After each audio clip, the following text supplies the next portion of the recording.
Assalamualaikum warahmatullahi wabarakatuh. Di video yang ketiga kali ini, saya akan memberikan langkah-langkah terkait identifikasi rawan kebencanaan, yaitu genangan air dan kekeringan di Kabupaten Karanganyar di tahun 2020 menggunakan Citra Landsat 8. Adapun software yang saya gunakan masih sama, yaitu software ArcGIS dengan versi 10.8. Untuk yang pertama, saya akan memberikan langkah-langkah melakukan identifikasi pada daerah yang memiliki genangan air yang tinggi. Terlebih dahulu saya akan share screen. Nah, langkah pertama, kita masukkan TOA yang sudah diolah pada video sebelumnya. Kemudian masukkan nilai NDBI dan NDVI. Lalu kita lakukan raster kalkulator untuk menghitung NDWI dengan rumus yang pertama, yaitu TOA 5 dikurang TOA 7 dibagi dengan TOA 5 ditambah TOA 7 tutup kurung, beri nama NDWI 1 detektif, kemudian di OK. Nah, berikut merupakan hasil NDWI yang pertama. Lalu NDWI yang kedua, yaitu dengan rumus TOA 3 dikurang TOA 5 tutup kurung dibagi dengan TOA 3 tambah TOA 5 tutup kurung, beri nama NDWI 2, kemudian di OK. Nah, yang ketiga kita bikin NDWI yang ketiga dengan rumus TOA 3 dikurangi dengan TOA 7 tutup kurung dibagi dengan TOA 3 tambah TOA 7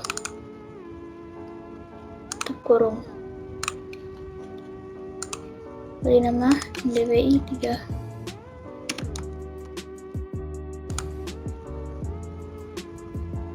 Nah, jika sudah, kita atur warna dari ketiga NDWI yang sudah kita olah.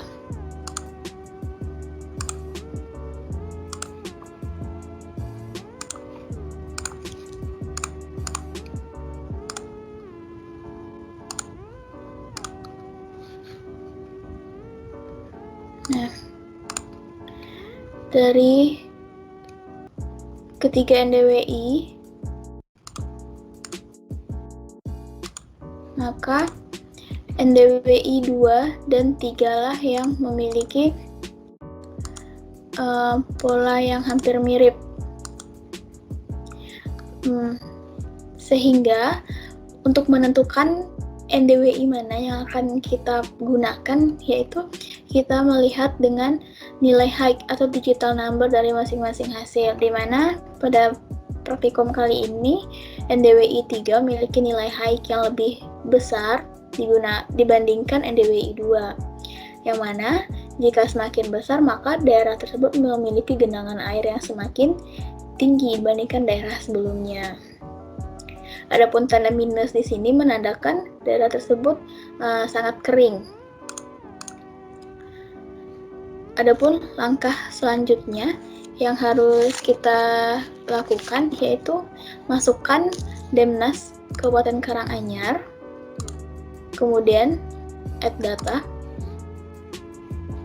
kemudian kita lakukan kita akan membuat peta aspek dan hillset dengan cara Ultrabox, pilih 3D Analyze, lalu pilih Raster Surface, kemudian pilih aspek. Kita inputkan data Demnas tadi, kemudian atur nama filenya, beri nama aspek, lalu di OK. Nah, berikut merupakan hasil peta aspeknya. Lalu kita lakukan reclassify menjadi 5 kelas. Masukkan input rasternya, peta aspek yang sudah diolah. Kemudian klik classify. Pilih metode equal interval dan kelas pilih menjadi 5. Kemudian di OK. Jangan lupa ini lakukan reverse new value. Kemudian untuk outputnya kita beri nama reclass aspect. Udah OK. Nah, langkah selanjutnya kita melakukan peta hillshade.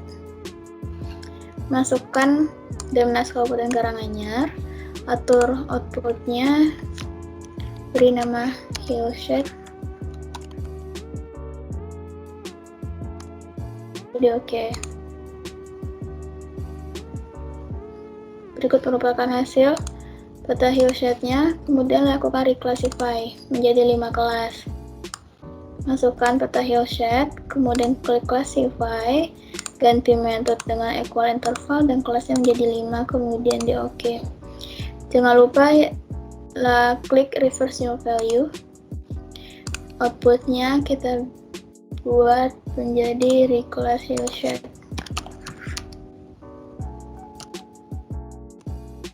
Dan di OK. Nah, berikut merupakan hasilnya. Yang mana hasil reclass aspek dari kelas hillshade ini nilai 1 menunjukkan skor yang paling rendah, sedangkan nilai 5 menunjukkan skor yang paling tinggi karena merupakan daerah yang berbentuk cekungan sehingga berpotensi untuk terjadinya genangan air yang semakin banyak atau semakin tinggi pada daerah tersebut. Baik, selanjutnya kita masukkan SHP curah hujan.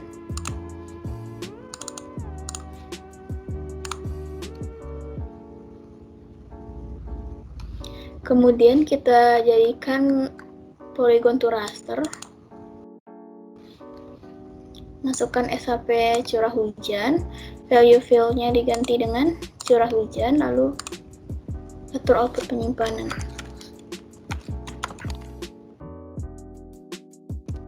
Udah OK. Jika sudah,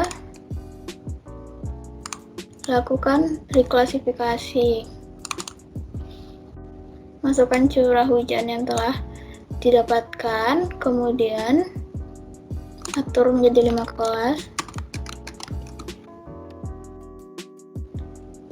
Lalu atur outputnya.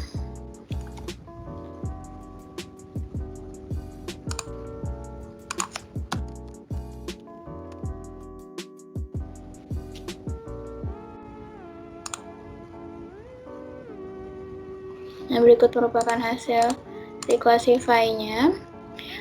Kemudian kita akan melakukan reclassify NDWI 3 yang akan kita gunakan untuk overlay di tahap akhir. Klik classify, kemudian metode equal method dan kelasnya menjadi 5. Kemudian di OK, atur penyimpanan. Kemudian di OK. Nah, berikut merupakan hasil reclassify NDWI 3. Langkah terakhir itu kita melakukan overlay.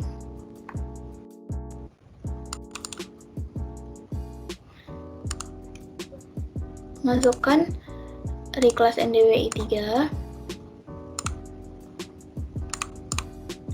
Reclass curah hujan. Reclass hillshade dan reclass aspek. Oke. Atur persennya NDWI atau menjadi 20%. Curah hujan menjadi 40%. Hillshade menjadi 20%. Aspek juga menjadi 20%. From 1 to 5. Beri nama genangan air.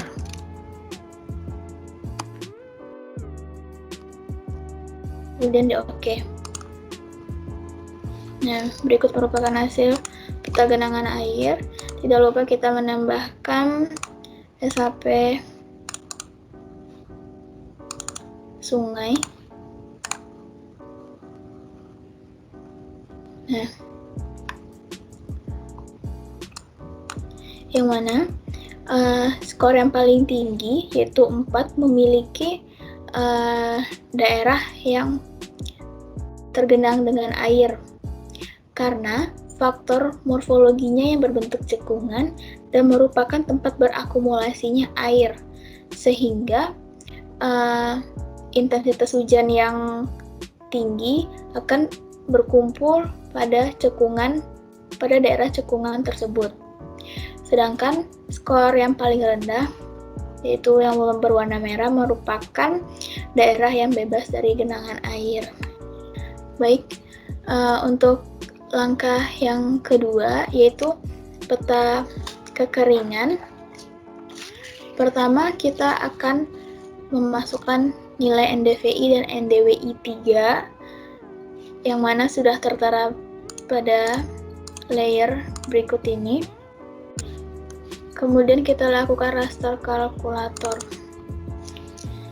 dengan rumus dan buka kurung NDVI dikurangi dengan NDWI 3 tutup kurung dibagi buka kurung NDVI tambah NDWI 3 tutup kurung. Kita buat folder baru.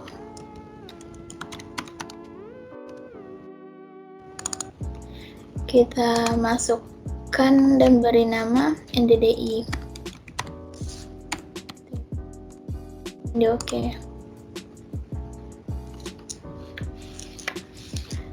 Nah, berikut merupakan hasil dari NDDI.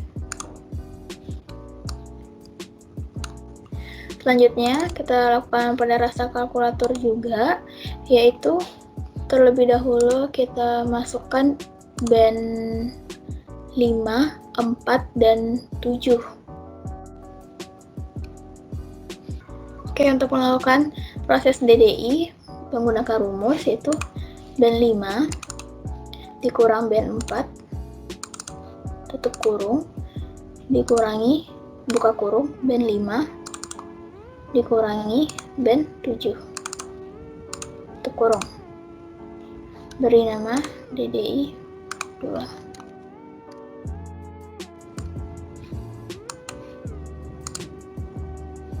Nah, berikut merupakan hasil DDI-nya. Langkah terakhir yaitu kita menentukan TVI. Raster kalkulator.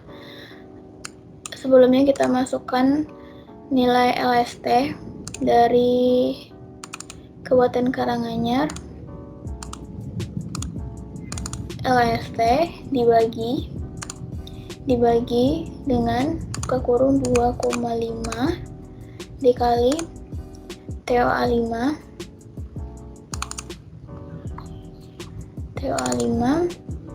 dikurangi TOA 4 tutup kurung dibagi dengan TOA 5 tambah 6 dikali TOA 4 dikurangi 7,5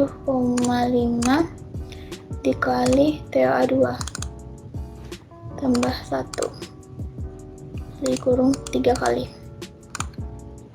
Kemudian beri nama TVI. Kemudian di OK.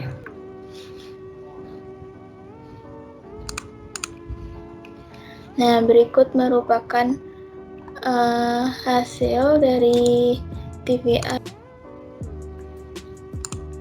berwarna coklat.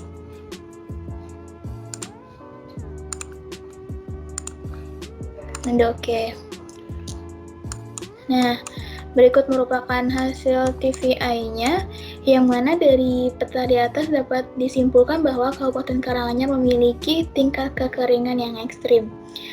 Karena kebetulan tanggal perekaman citra Landsat yang digunakan kali ini itu dilakukan pada bulan kering. Mungkin cukup sekian video kali ini. Lebih dan kurang mohon maaf. Wassalamualaikum warahmatullahi wabarakatuh.